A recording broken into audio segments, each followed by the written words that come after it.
Good morning, all of you. Today we see the next point of switch gear, that is chapter number 4. The next point is negative phase sequence protection of alternator. Okay, so जो काही negative phase sequence असणार आहे अल्टरनेटरमध्ये फेड होणार आहे. Okay, त्यासाठी आपल्याला protection द्यायचं आहे अल्टरनेटरसाठी. Okay, so this is the diagram for negative phase sequence protection of alternator. Okay, so basically what is a negative phase sequence? Okay, so negative phase sequence म्हणजे काय, तर जी आपली 3 फेज सप्लाय जो आपण देतोय किंवा 3 फेज जो काय आपली हे असणार आहे सप्लाय. ओके, सो 3 फेज सप्लायमध्ये ज्या वेळेला बॅलन्स्ड कंडिशन असणार आहे. ओके, सो 3 फेज सप्लायमध्ये ज्या वेळेला बॅलन्स्ड कंडिशन असणार आहे, बॅलन्स्ड म्हणजे काय, तर तिन्ही फेजवरती जो काय तुमचा लोड असणार आहे तो लोड काय असणार आहे, कॉन्स्टंट असणार आहे. Okay, so constant load on 3 phases. Okay, so तो त्या लोडला किंवा त्या कंडिशनला कुठली कंडिशन म्हणतो आपण, बॅलन्स्ड कंडिशन म्हणते. ओके, सो आणि अनबॅलन्स म्हणजे काय, तर जो काही लोड असणार आहे तो लोड काय नसणार आहे, कॉन्स्टंट नसणार आहे 3 फेजवरती. ओके, सो एका फेजवरती जास्त कमी जास्त असेल आणि बाकीच्या उर्वरित 2 फेजवरती मे बी सेम असू शकतो किंवा डिफरंट असू शकतो. Okay, so due to that तो जो काय निगेटिव्ह फेज सिक्वेन्स आहे आपला, तो निगेटिव्ह फेज सिक्वेन्स किंवा त्यालाच आपण म्हणतोय निगेटिव्ह फेज कंपोनंट, हा कशामुळे प्रोड्यूस होतोय, तर due to unbalance condition. Okay, so त्यामुळं जो काय करंट असतोय सिस्टीममधला तो करंट इन्क्रीज होते. Okay, so this is the diagram for negative phase sequence of protection of alternator. Okay, so 3 phase supply आपण दिलाय थ्रू सर्किट ब्रेकर, सिटीचं कनेक्शन केले. ओके, सो ते सिटी जे 3 कनेक्टेड केले that is connected in star. Okay, so हे CT1, CT2 आणि CT3 हे सगळ्याचं कनेक्शन कसं आहे, तर आपण स्टारमध्ये कनेक्शन केलेलं आहे. Okay, that is your why connection. Okay, so ते 3 फेज तुमच्या सिटीचं आउटपुट दिले negative phase sequence filter. Okay, so हा निगेटिव्ह फेज सिक्वेन्स फिल्टर काय करते, तर तुमचा जो काही निगेटिव्ह फेज कंपोनंट आहे बॅलन्स कंडिशनमुळे जो की निगेटिव्ह फेज कंपोनंट प्रोड्यूस झाला आहे, त्या निगेटिव्ह फेज कंपोनंटला तो काय करते, डिटेक्ट करते. ओके, जो काय फिल्टर आहे तो, आणि डिटेक्ट केल्यानंतर तो तुमच्या ओव्हर करंट रिलेला काय करतोय, सिग्नल देतोय की in this system there is an negative phase sequence is occurred, so we have to trip the circuit. Okay, ज्या वेळेला तो सिग्नल देणार आहे negative phase sequence filter over current रिलेला, so over current relay gives signal to the circuit breaker and circuit breaker trips the circuit. So due to that जी काय तुमची अल्टरनेटरची winding असणार आहे किंवा जे काय अल्टरनेटरमध्ये इनकमिंग सप्लाय असणार आहे जो काही निगेटिव्ह फेज सिक्वेन्स असणार आहे. ओके, त्यामुळे तुमची जो काय तुमचा सिंक्रोनस स्पीड आहे किंवा जे काय तुमच्या मोटरचं जो काय मोटर तुमची रोटेट होणार आहे, ही रोटेट होताना ऑपोजिट डायरेक्शननं रोटेट होणार आहे. Okay, so for that we have to use this negative phase sequence filter. Negative phase sequence produce कशामुळे होत्या, तर due to unbalance condition. Okay, so unbalance कंडिशनमुळे निगेटिव्ह फेज सिक्वेन्स प्रोड्यूस होते. Okay, so this is the negative phase sequence filter, negative phase sequence protection of the alternator.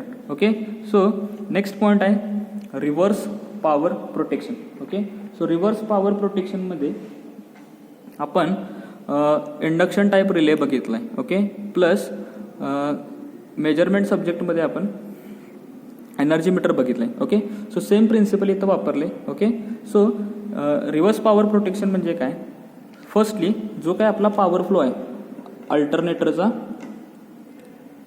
अल्टरनेटरचा जो काय आपला काय power flow आहे, हा पॉवर फ्लो कशामुळे होणार आहे, कसा होणार आहे, तर फर्स्टली अल्टरनेटर काय करणार आहे, अल्टरनेटर हा प्रोड्यूस करणार आहे तुमची electrical energy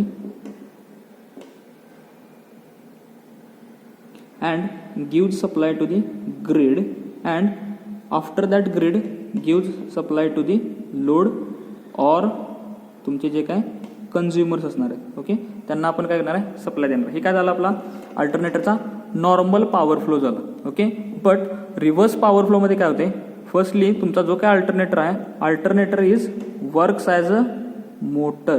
okay, so for motor electrical energy काय लागणार आहे, त्याला आपल्याला फेड करायला लागणार आहे. ओके, सो अल्टरनेटर काय करते, alternator acts as a motor and तो सप्लाय कुठून घेणार आहे, तर तुमच्या ग्रिडकडनं तो काय करणार आहे, सप्लाय घेणार आहे फॉर दी मोटर मुव्हिंगसाठी. ओके, सो त्या कंडिशनमध्ये तो काय करतोय, सप्लाय मोटर सारखं वर्क होते, त्यामुळं it considered as a reverse power flow. Okay, so काय पॉवर फ्लो होते, तो काय होते, रिव्हर्स होते. ओके, ॲक्च्युअल काय आहे, alternator producers electrical energy gives to the grid and ग्रिडमधनं लोडला किंवा तुमच्या कस्टमर्सला किंवा कन्झ्युमर्सला सप्लाय देणार.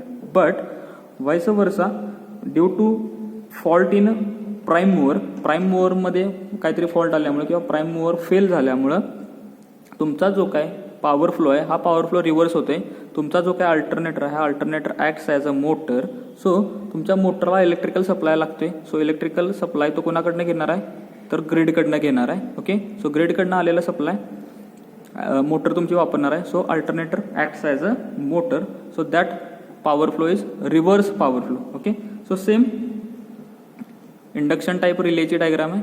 ओके, सो याच्यामध्ये काय आहे, तर दोन कॉइल्स आहेत किंवा दोन मॅग्नेट्स आहेत. एक सिरीज मॅग्नेट आहे आणि दुसरा आहे तो शंट मॅग्नेट आहे. शंट मॅग्नेटला आपण व्होल्टेज सप्लाय देतोय आणि सिरीज मॅग्नेटला करंट सप्लाय देतोय. ड्यू टू आता व्होल्टेजचा हा मॅग्नेट आहे, हा मॅग्नेट काहीतरी फ्लक्सेस प्रोड्यूस करणार आहे, सिरीज मॅग्नेट काहीतरी फ्लक्सेस प्रोड्यूस करणार आहे. ओके, सो हे फ्लक्सेस तुमच्या ॲल्युमिनियम डिस्क सोबत काय होणार आहेत, लिंक होणार आहेत. Due to that linking of the fluxes it acts as it produces the eddy current. Okay, so तुमचे जे काय फ्लक्सेस आहेत हे एडी करंट सोबत इंटरॅक्ट होतात. ओके, सो एडी करंट सोबत इंटरॅक्ट झाल्यामुळं जो काय तुमचा डिस्कमध्ये काय प्रोड्यूस होते, तर टॉर्क प्रोड्यूस होते. ओके, सो तो टॉर्क तुमच्या डिस्कला काय करणार आहे, मूव्ह करणार आहे under the normal condition. Okay, जसा जसा पॉवर फ्लो तुमचा म्हणजे ज्या वेनं पॉवर फ्लो असेल, so this aluminium disc under normal कंडिशनला काय होणार आहे, इन नॉर्मल पोझिशननं काय होणार आहे, मूव्ह होणार आहे. ओके, वाईस वर्सा ज्या वेळेला रिव्हर्स पॉवर फ्लो होईल त्यावेळेला सेम प्रोसिजर फॉलो होणार आहे. बट तुमची जी ॲल्युमिनियम डिस्क आहे, ही ॲल्युमिनियम डिस्क जी काय रोटेट होणार आहे, ही ऑपोजिट डायरेक्शननं रोटेट होणार आहे. ओके, सो ऑपोजिट डायरेक्शननं रोटेट झाल्यामुळं तुमचा जो काय ट्रिप कॉन्टॅक्ट आहे, हा ट्रिप कॉन्टॅक्ट तुमचा कनेक्ट होणार आहे. ओके, कनेक्ट झाल्यामुळं डायरेक्टली हे ट्रिप कॉइलचे कॉन्टॅक्ट्स काय होणार आहेत, क्लोज होणार आहेत. क्लोज झाल्यामुळे तुमचा जो काही सिग्नल आहे तो कुणाला जाणार आहे, तर ट्रिप सर्किटला तो सिग्नल पास होणार आहे. ओके, सो ट्रिप सर्किटला सिग्नल पास झाल्यामुळं it gives the signal to or signal sent to the circuit breaker and circuit breaker disconnects the alternator from the system. Okay, so this is the reverse power protection. Okay, next types of protection आहे, that is overheating protection for alternator. Okay, so अल्टरनेटरसाठी overheating protection आपल्याला द्यायचं आहे. याच्यामध्ये दोन types आहेत. First आहे by monitoring the inlet outlet temperature of cooling medium and second आहे by using RTD. Okay, so RTD is the resistance temperature detector. Okay, so first आपण डिस्कस करूया by monitoring the inlet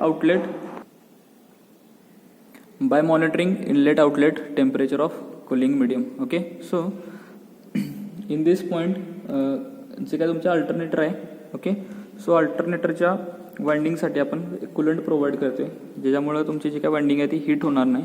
okay, so cooling system, त्या cooling सिस्टीममधनं एक coolant in केलं आपण through in alternator. Okay, so that inlet temperature is monitored by the temperature monitoring system. Okay, and outlet temperature is also monitoring by the temperature monitoring system. Okay, so in that if suppose whenever there is an abnormal म्हणजे ज्यावेळेला normal condition तुमची असणार आहे त्यावेळेला काय होणार आहे की हा जे काय टेम्परेचर मॉनिटरिंग सिस्टीम आहे ह्याच्यामध्ये एक स्पेसिफिक लिमिट आपण सेट केलेलं असणार आहे की एक समजा की स्पेसिफिक लिमिट समजा आपण सेट केला असेल की 45 degree Celsius. Okay, so 45 degree सेल्सिअसपर्यंत तुमचा जो काय टेम्परेचर मॉनिटरिंग सिस्टीम आहे हा कोणताही सिग्नल प्रोड्यूस करणार नाही. Okay, but beyond this 45 degree Celsius temperature, this temperature monitoring system is it produces the signals and give to the alarm circuit and also give signal to the trip circuit of the circuit breaker. After that this circuit breaker disconnects the alternator from the supply. Okay, सो याच्यामध्ये सगळ्यात महत्त्वाचं फक्त काय आहे, inlet आणि outlet. इनलेटला जाताना temperature हे कमी असणार आहे, अल्टरनेटरमधनं बाहेर पडताना जे काय आउटलेट आहे इथून टेम्परेचर काय असणार आहे, जास्त असणार आहे. टेम्परेचर मॉनिटरिंग सिस्टीममध्ये आपण एक स्पेसिफिक लिमिट सेट करणार आहे, म्हणजे 45 डिग्री सेट केलं पाहिजे असं काय नाही, डिपेंडिंग अपॉन दॅट किती सिस्टीमला तुमचं सस्टेन करणार आहे. ओके, सो ते टेम्परेचर लिमिटच्या जर आतमध्ये असेल तर तुमचा टेम्परेचर मॉनिटरिंग सिस्टीम कोणताही सिग्नल प्रोड्यूस करणार नाही. अँड दिस जर ह्याच्या बियॉन्ड जर टेम्परेचर गेलं तर तुमचा टेम्परेचर मॉनिटरिंग सिस्टीम काय करणार आहे, अलार्म किंवा ट्रिप सर्किटला सिग्नल पास करणार आहे. ओके, सो नेक्स्ट टाईप आहे by using RTD.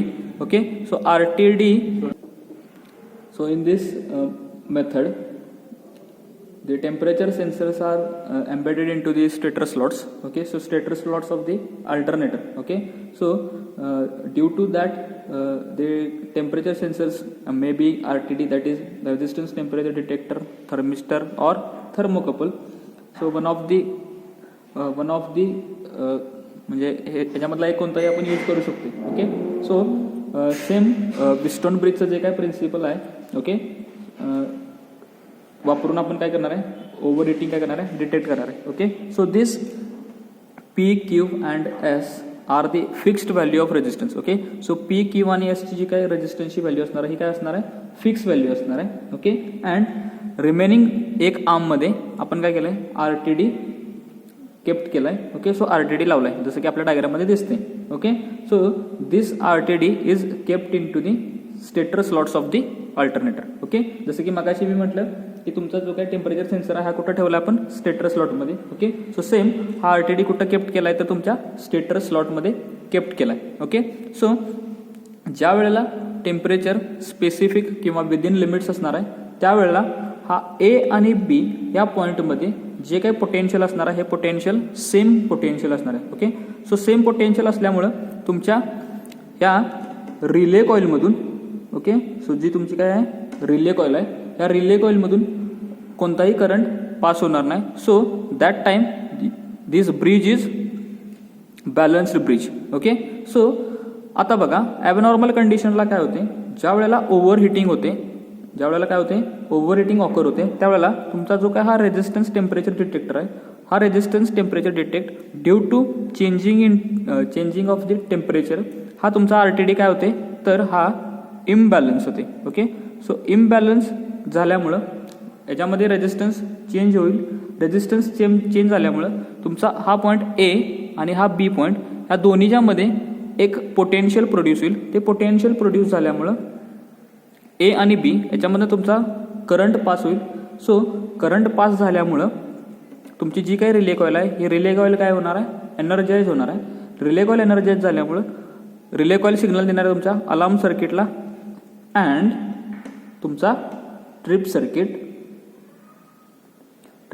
Circuit of circuit breaker या दोन्हीला ते काय करणार आहे, सिग्नल पास करणार आहे. ओके, सो सिग्नल पास केल्यानंतर तुमचा जो काही सर्किट ब्रेकर आहे हा सर्किट ब्रेकर काय करणार आहे, डिस्कनेक्ट करणार आहे कोणाला, सप्लायला, from disconnect supply from the alternator. Okay, so alternator पासून त्याला सेपरेट करणार आहे. Okay, so this is the over heating protection of for the alternator. That is two types. One is by monitoring inlet outlet temperature of coolant medium and second is by using RTD. Okay, so in next lecture we are discussing the protection of the transformer. Okay, so त्याच्यामध्ये कोणते faults transformer वरती occur होतात नंतर transformer single phase transformer असेल तर त्याला differential protection कसं द्यायचं, 3 फेज ट्रान्सफॉर्मर असेल तर त्याला डिफरन्शियल प्रोटेक्शन कसं द्यायचं, किंवा एखादा इन्सिपियंट फॉल्ट जर तुमच्या ट्रान्सफॉर्मरमध्ये ऑकर झाला तर त्यासाठी आपण बकॉल्स रिले वापरते. ओके, सो बकॉल्स रिले तुम्ही जो काय 4th सेमिस्टरला तुम्हाला सब्जेक्ट होता CNE. ओके, सो त्या CNE सब्जेक्टमध्ये तुम्ही शिकलाय की ट्रान्सफॉर्मरमध्ये जो काय बकॉल्स रिले आपण वापरतोय त्या बकॉल्स रिलेचं काय पर्पज आहे किंवा तो बकॉल्स रिले कशासाठी वापरायचा आहे. ओके, सो आपला 4th चॅप्टर फिनिश व्हायला 3 पॉईंट्स राहिलेत. That is first is faults in transformer, नंतर differential protection of transformer, next Buchholz relay, and last is the microprocessor based transformer protection. Okay, so microprocessor based relay आपण 3rd चॅप्टरमध्ये already discuss केलेला आहे. Okay, so today we stop here. Okay, thank you.